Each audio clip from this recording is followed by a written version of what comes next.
What's really going on? We are back again with another episode. This is our second recorded episode of the day because we have a very, very special guest. But before we have Henry introduce her, be sure to follow us on all of our social media accounts. That includes Instagram, X, and TikTok at WRGO Pod. Be sure to like, listen, and subscribe wherever you get your podcast. You can also see our lovely faces in person on YouTube, and you can also listen wherever you listen to audio podcasts. Now, we have a guest. Thankfully, she's been with us before, and I will let Henry introduce her. Noah is so funny. Gaisha is my friend through college and all of the things. She has this platform on Instagram, TikTok, all the cool socials, the junior economist, where she's talking about all things financial and those things. She has a master's in economics, excuse me. So yeah, that's Gaisha. You want to add anything to that?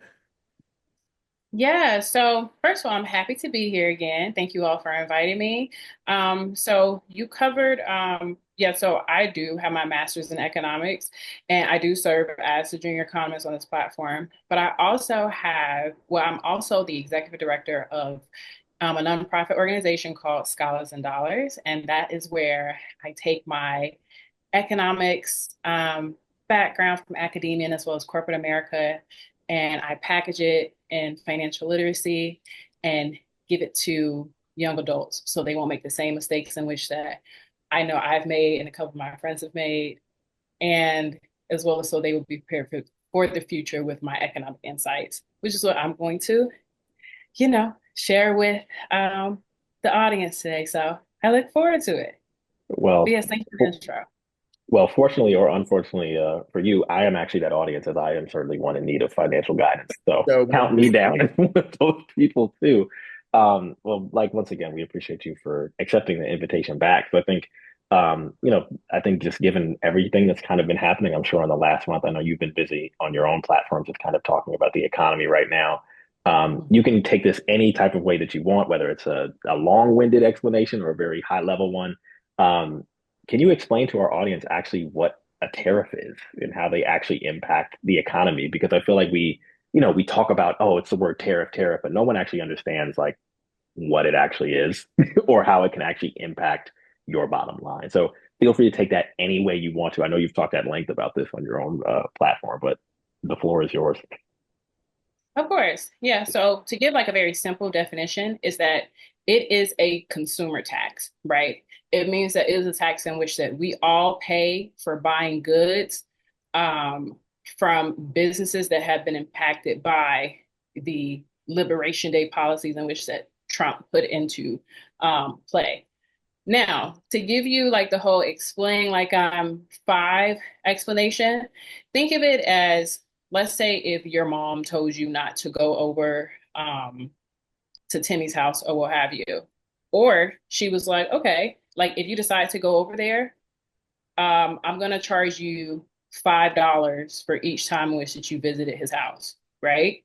So you have to make the decision of, okay, do I go visit Timmy and pay this $5 or do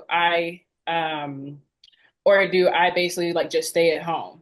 But you can also apply this to, okay, Timmy's mom is cooking and the reason why you want to go over there all the time.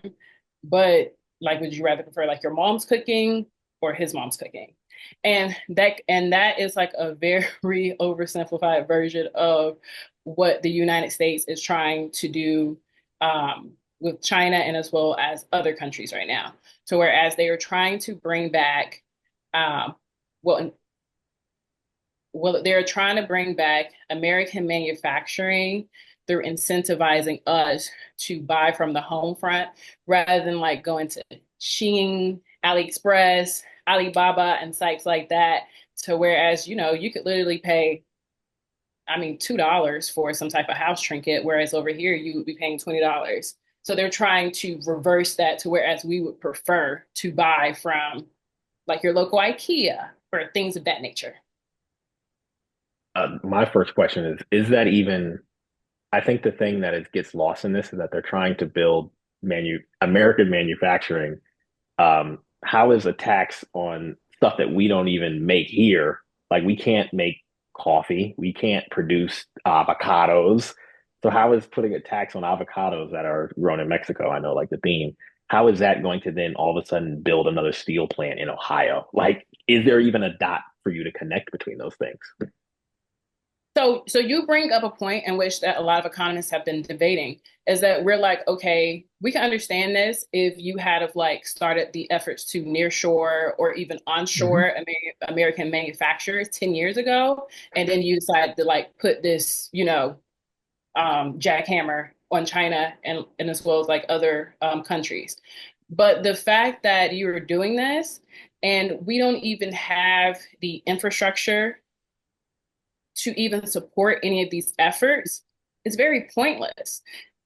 And and it also goes to show back when this administration, during like the political debates when they were just like, I have concepts of a plan, and this is a part of that concept of a plan where it's not really well thought out because, like you said, we don't have the infrastructure, I mean, to even support the type of the type of weight in which that we're trying to put on the global economy because it doesn't make sense. So I'm glad you said it doesn't make sense because that's where I get confused with like maybe understanding a little bit about tariffs and understanding a little bit about the global economy. What is this president's overarching goal besides bankrupting the country? Or like what happens here? Because if companies now are facing all these expensive tariffs to where their products or whatever are more expensive to import, then I'm going to upcharge the consumer more, which means the average consumer isn't able to afford an iPhone because now instead of $600, it's actually $1,200. I can't afford some type of clothing or whatever the case. Consumers are going to have to pay this out. So I'm not saying, I mean, we are a political podcast, but like, what is the point of this or goal of let's even if we're talking about a business and they wanted to upcharge the consumer more, what benefit does the consumer have with investing more into this without taking a loss? So right now, we as consumers, we don't have any benefits from this unless you were involved in the stock market, right? Then that will also put you in a certain class of a person to where you have the disposable income in order to be able to invest, to watch it grow, and the privilege of patience. But we'll get into that later. Now, as far as your point of what is the point of them making things more expensive for all of us? The whole point is to ensure that you will continue the legacy of having some type of labor class, right? So look at the beginnings of America and also how we rose to be a power on the global landscape. It's because of slavery, and then also on the global scale, this is also seeing how we have basically dominated by okay, I'm trying to think of a way to word this without it being like too controversial. Oh, we like controversy over here. Come on. Yeah, speak your mind. Speak your mind, Go please. off. But basically, okay, so I'll say it like this. America was built on the back of slaves, which is the working class, the people who built this country, and then it is enjoyed by those who exploited those those slaves.